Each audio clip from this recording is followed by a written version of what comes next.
Hello everyone, so today I'm going to review my Legacy Tarantulas, Legacy Deluxe Tarantulas.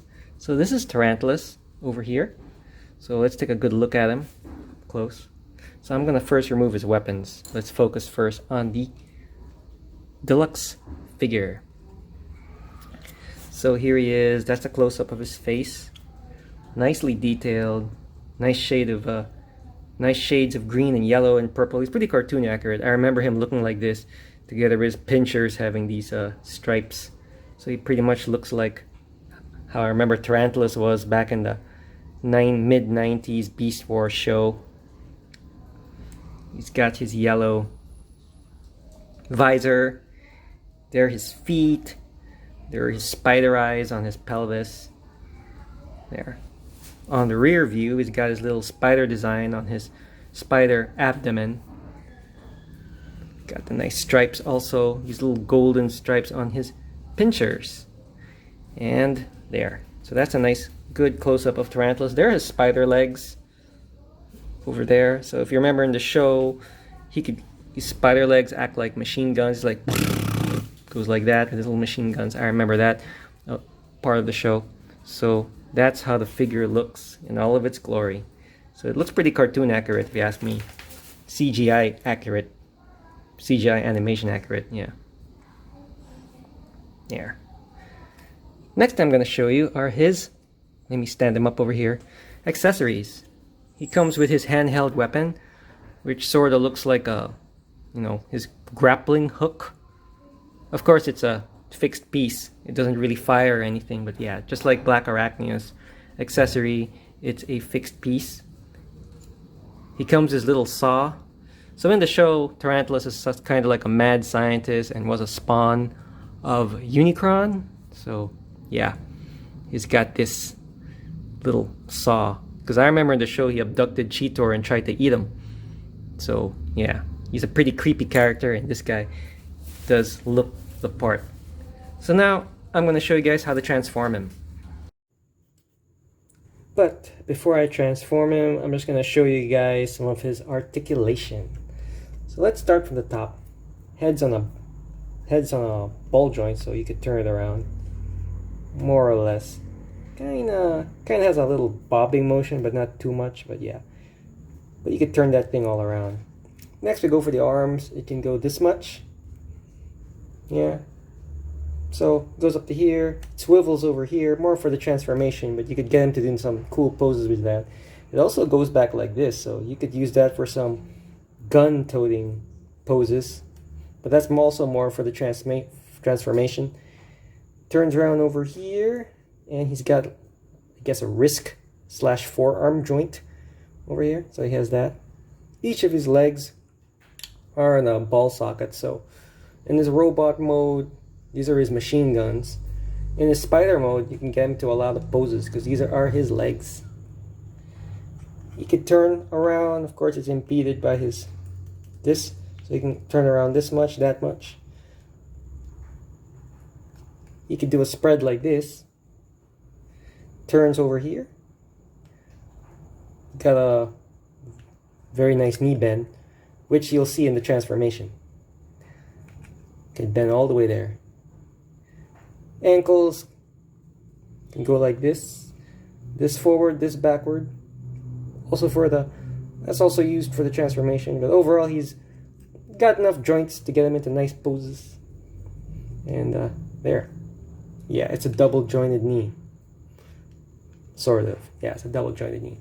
So that's the articulation of this Tarantulas.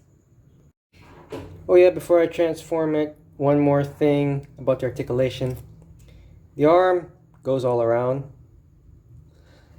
The legs go this far back and this far front.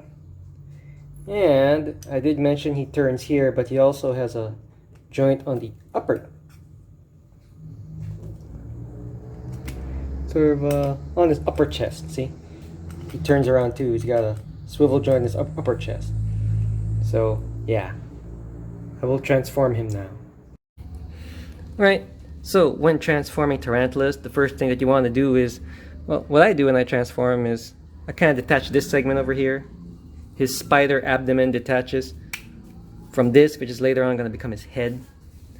Yeah, and what I do is I gotta turn this thing all around. So you just gotta find a proper angle to turn his entire waist around. So once you get that part over, there's a little slot where you peg it here. I mean, there's a peg over here. This part over here pegs into a little hole. I mean, it's not visible, but you get the drift. It goes like that. Then what I like to do is his legs, they collapse, sort of fold up. You know, he's like super flexible. So there's these little, one of these holes here, pegs here.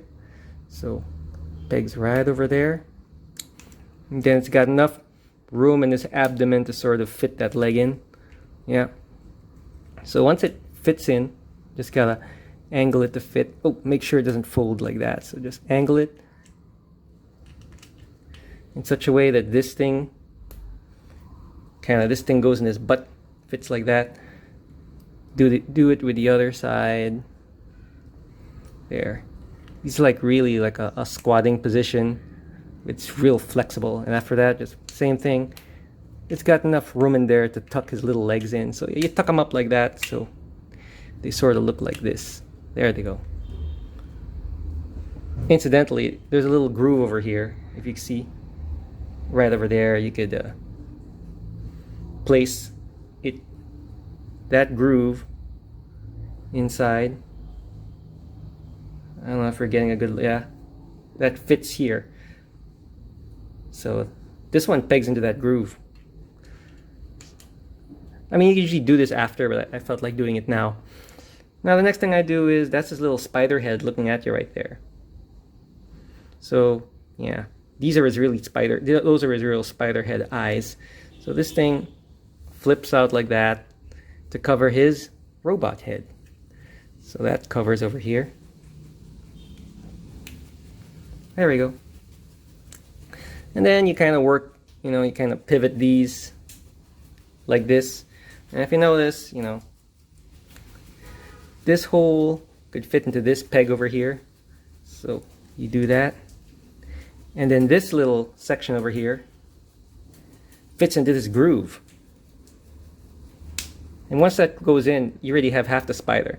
And his little pincers become his spider mandibles, so you just angle it to look like his mandibles over there. And you do the same thing with the other part. You kind of just pivot it in such a way. You just gotta line it up so you could find, once again, this hole goes into this. This peg goes into this hole. And once that's in, you just gotta guide this peg into this slot, into this groove. And once that's in, he's pretty much a spider already. So you just gotta clean it up by, posing his legs in the right way and just make sure his mandibles are in. And this little claw over here, this little buzzsaw over here, that there's a hole over there and there's a peg over there, and you just fit that in. And that's it. And he looks pretty awesome as a spider. He looks like a good Halloween decor, I'd say. So this is him on spider mode. That's his underbelly. You see the saw and his grappling hook nicely hidden over there. And he's got a really nice shade of green. I like his shades of green there. Then he's got, purple and lavender. That's his underside.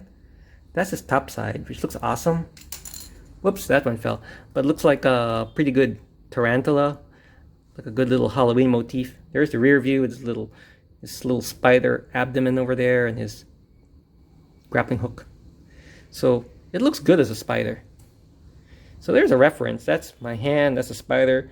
It looks like a pretty well-sized tarantula. So yeah, it really strikes me as a good, like a little Halloween decor. But it's an awesome tarantula. That's how he looks over there.